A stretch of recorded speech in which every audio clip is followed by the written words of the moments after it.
married 62 years, and we met when we were overseas. She was in the service, and we got married.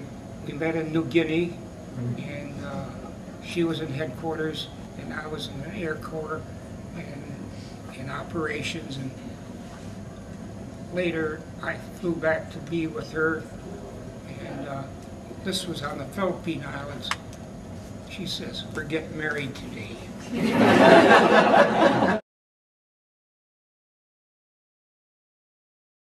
And he's passed that on to my brother, who's that tall guy over there, Harold, and myself.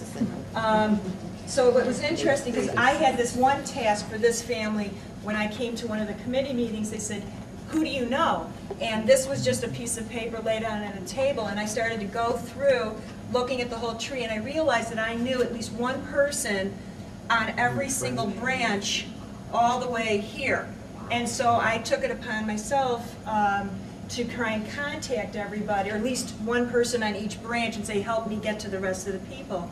And I know that happened in the middle with somebody at the committee, and I know that happened over here. So there's always been somebody who's tried their best to connect.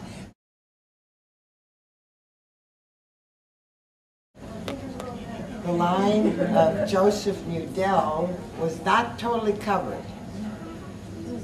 And, well, first of all, let me tell you who I am. My name now is Betty Goldstein. It was Betty Levine.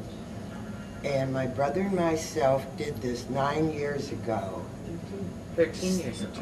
Well, they told me 13.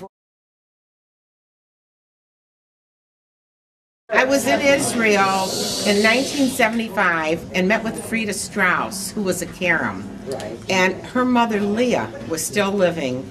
And I had this little 29-cent notebook with me, and I'm asking Leah all these questions, and she's just giving me all this information is pouring out of her.